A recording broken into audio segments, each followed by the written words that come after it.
BJP ನಾಯಕರು ಹೇಳಿದ್ರು November ನಂತರ ಸಿದ್ದರಾಮಯ್ಯ ಚೇಂಜ್ ಆಗ್ತಾರೆ. ಬಿಜೆಪಿ ಅವರು ಹೇಳಿದ್ರು, ಅಕ್ಟೋಬರ್ ಹೇಳಿದ್ರು, ದಸರಾ ಹೇಳಿದ್ರು. ದಸರಾ ಮುಗಿತಲ್ಲ, ಮೊದಲು ಅವ್ರ ಭವಿಷ್ಯ ನೋಡ್ಕೊ ಅಂತ ತಿಳ್ಕೊಳ್ಳಿ. ಒಂದು ಮನೆ 100 ಬಾಗಿಲಾಗಿದಾವ್ ಏನ್ರಿ, ಬೇರೊಬ್ರು ಭವಿಷ್ಯ ಹೇಳ್ಬೇಡ. ನಿಮ್ಮ ಬಾಗಿಲುಗಳು ನೋಡ್ಕೊಡ್ರಿ. ಅಶೋಕ್ ಬಾಗಿಲ ಒಂದು, ವಿಜಯೇಂದ್ರದ ಬಾಗಿಲ ಒಂದು, ಸೋಮಣ್ಣವ್ರ ಬಾಗಿಲ ಒಂದು, ಜೋಶಿಯವ್ರ ಬಾಗಿಲ ಒಂದು, ಅಶ್ವಥ್ ನಾರಾಯಣ ಅವ್ರ ಬಾಗಿಲ ಒಂದು, ಯತ್ನಾಳ್ ಅವ್ರ ಬಾಗಿಲ ಬಿಟ್ಟು ಹೊರಗೆ ಹೋಗಿದಾರ. ಆಮೇಲೆ ಎಷ್ಟು ಬಾಗಿಲುಗಳು, ಒಂದು ಮನೆ 100 ಬಾಗಿಲುಗಳದಾವ್. ಮೊದಲು ತಮ್ಮ ಮನೆ ಶುದ್ಧ ಮಾಡ್ಕೋ ಅಂತ ಹೇಳಿ ಬೇರೆಯವ್ರ ಬಗ್ಗೆ ಏನ್ ಮಾತಾಡ್ತಾರೆ? 6 ಅಲ್ಲ 100. ರಮೇಶ್ ಜಾರಕಿಹೊಳಿದೊಂದು ಈಗ ಹೇಳ ಅಲ್ಲ ಹೇಳಿದ್ನಲ್ಲ, ಈಗ ಒಂದು 7 ಗಂಟೆ ತಾನೇ ಕೊಟ್ಟೆ.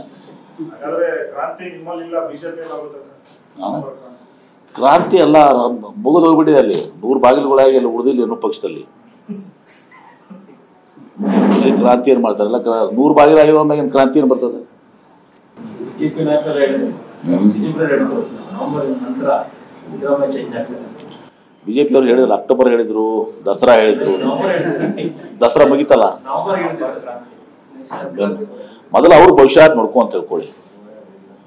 ಒಂದು ಮನೆ 100 ಬಾಗಿಲಾಗಿದಾವ್ ಏನ್ರಿ, ಬೇರೊಬ್ರು ಭವಿಷ್ಯ ಹೇಳ್ಬೇಡ. ನಿಮ್ಮ ಬಾಗಿಲುಗಳು ನೋಡ್ಕೊಡ್ರಿ. ಅಶೋಕ್ ಬಾಗಿಲ ಒಂದು, ವಿಜಯೇಂದ್ರದ ಬಾಗಿಲ ಒಂದು, ಸೋಮಣ್ಣವ್ರ ಬಾಗಿಲ ಒಂದು, ಜೋಶಿಯವ್ರ ಬಾಗಿಲ ಒಂದು,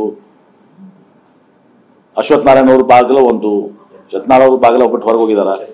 ಆಮೇಲೆ ಎಷ್ಟು ಬಾಗಿಲುಗಳು, ಒಂದು ಮನೆ 100 ಬಾಗಿಲುಗಳದಾವ್. ಮೊದಲು ತಮ್ಮ ಮನೆ ಶುದ್ಧ ಮಾಡ್ಕೋ ಅಂತ ಹೇಳಿ ಬೇರೆಯವ್ರ ಬಗ್ಗೆ ಏನ್ ಮಾತಾಡ್ತಾರೆ? 6 ಅಲ್ಲ 100. ರಮೇಶ್ ಜಾರಕಿಹೊಳಿದೊಂದು ಈಗ ಹೇಳ ಅಲ್ಲ ಹೇಳಿದ್ನಲ್ಲ, ಈಗ ಒಂದು 7 ಗಂಟೆ ತಾನೇ ಕೊಟ್ಟೆ. ಕ್ರಾಂತಿ ಎಲ್ಲ ಮುಗಿದು ಹೋಗ್ಬಿಟ್ಟಿದೆ. ಅಲ್ಲಿ 100 ಬಾಗಿಲುಗಳಾಗಿ ಎಲ್ಲ ಉಳಿದಿಲ್ಲ ಏನೋ ಪಕ್ಷದಲ್ಲಿ. ಕ್ರಾಂತಿ ಏನ್ ಮಾಡ್ತಾರಲ್ಲ, 100 ಬಾಗಿಲಾಗಿರೋ ಮ್ಯಾಗ ಕ್ರಾಂತಿ ಏನ್ ಬರ್ತದೆ?